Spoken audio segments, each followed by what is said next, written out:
What's up YouTube, Dale here from Zeph War Games, and today I'm actually doing a fan profile. So this list was sent in by the Sword of the Evening, and he basically asked me to have a look at his particular build and make some changes to it and see what I could do to improve it. So it's basically a live deck doctor. So I've made a couple of little changes. He'll be able to see them as I go through the list, and if I can remember exactly what they were, I will let them know as we go. If you do have any lists that you would like me to have a look at, either physically build or digitally build, depending if I have access to the cards, and then provide my profile update for it, then please, by all means, put them in the comments down below. I'll be more than happy to do so. With all of that out of the way, please smash that like button, hit that notification bell, and subscribe. Do not miss out on any more upcoming content.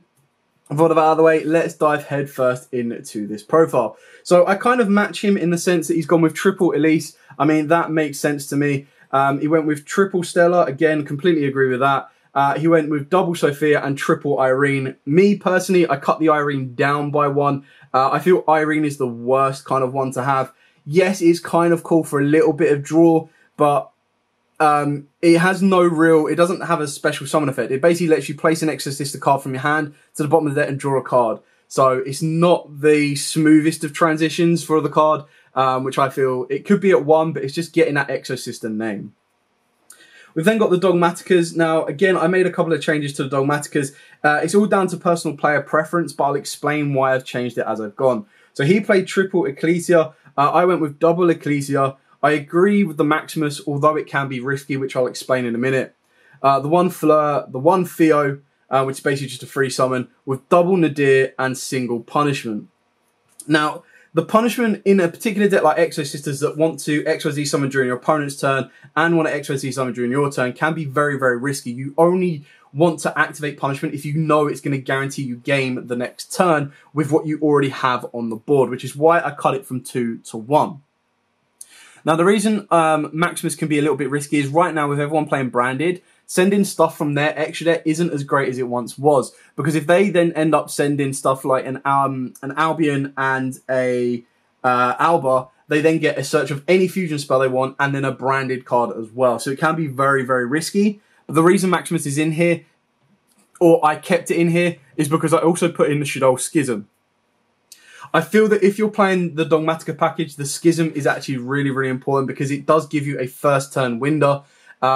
And it gives you that ability that should you break your opponent's board with something like Zeus, you can then set yourself up with a window as well and pretty much lock them down. So that's kind of why I made this particular change here. For the Schism, what I did is I actually took out, he put into 3 Vardis, and I kind of cut that down to 1. I don't think it needed much more, and I'm not main decking the Harpy's Duster, so that's where you've got a bit more space as well. So that's it for like the main monsters and the engines in itself. Keeping in mind that Theo is a free summon. Also something to mention as well is with Ecclesia, if you special summon it, or you can special summon it for free, as long as you do not use its effect, you don't lock yourself out of the extra deck, which is actually a really important kind of note to remember, because that actually can change the complexity of a game.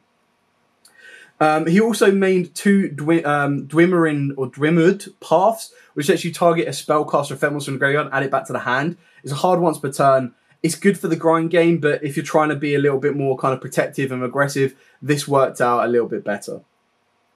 For the hand traps, double Ogre, double Ash, double Crow, double Veiler. Now, he was playing Imperm, and the reason I took the Imperms out is because I am playing this card right here, and that is Phantom Knights of Shade Brigadine. Now, the reason I put this in here is because if you play Imperm, you kind of have that dilemma of, do I activate Imperm turn 0 and then can't activate this? Whereas if you activate Veiler, it's not an issue.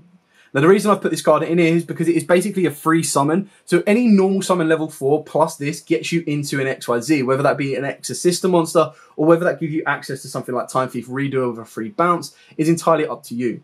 I think it's a really good card, and when you're looking at extenders for rank 4 plays, this is probably one of the best, considering most of your trap cards are going to be continuous trap cards, and the only other trap card you play, or you would play in this deck, is Solemn Strike. It's kind of one of them ones where it's not so bad early games. It can be a little bit stale late game, but that's entirely, you should be able to kind of build your board and protect from that point on. So that's where I took out 3 Imperms. I went with 3 Phantoms. The 2 Dwimmered paths went for effect Veilers as well, so you kind of just did like for like. Carrying on with the rest of the cards, now these are obviously going to be your spells, your traps, and your backups. So we've got the triple Exosister packs.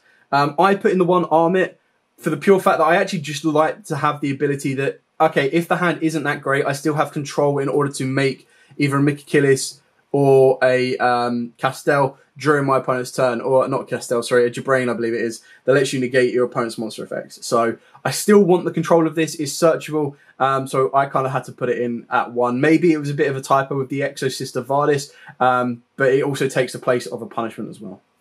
Monster Reborn and Call by the Grave. The Monster Reborn can easily be a Duster, it can be a Twin Twister, it can be a Cosmic. It's entirely up to you on how you want to play that one out.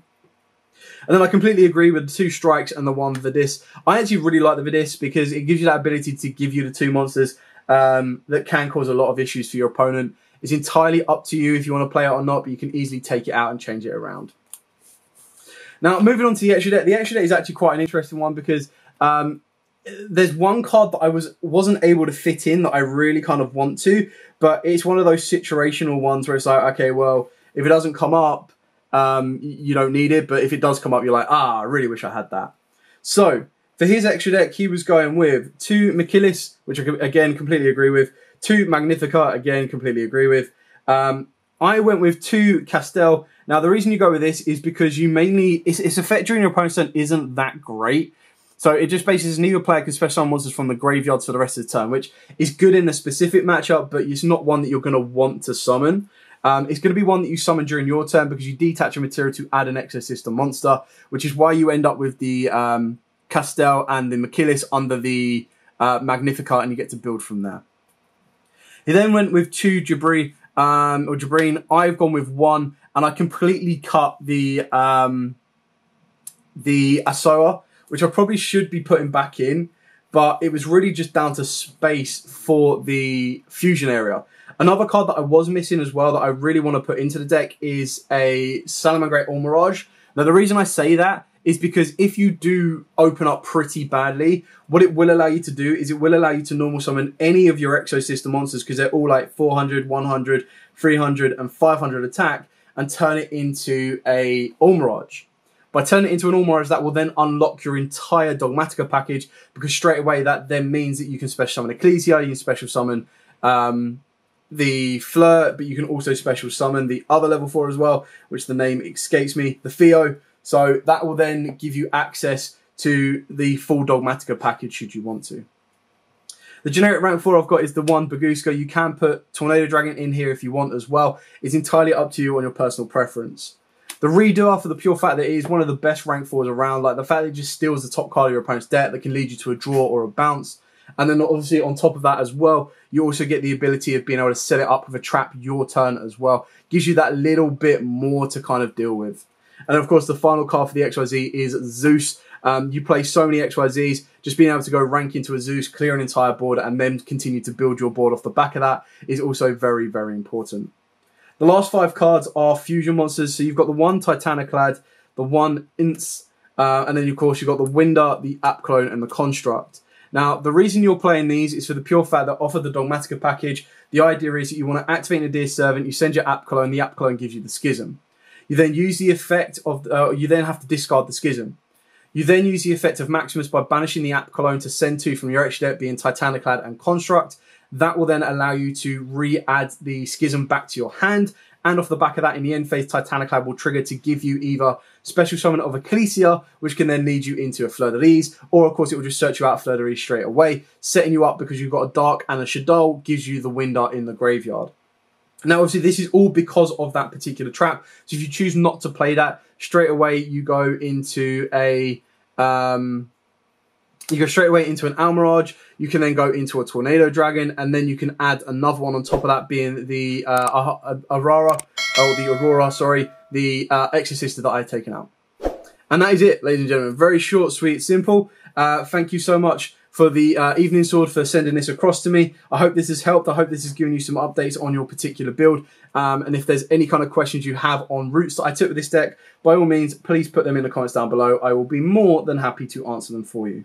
But, as absolutely always, guys, stay safe, smash that like button, and above all else, happy dueling.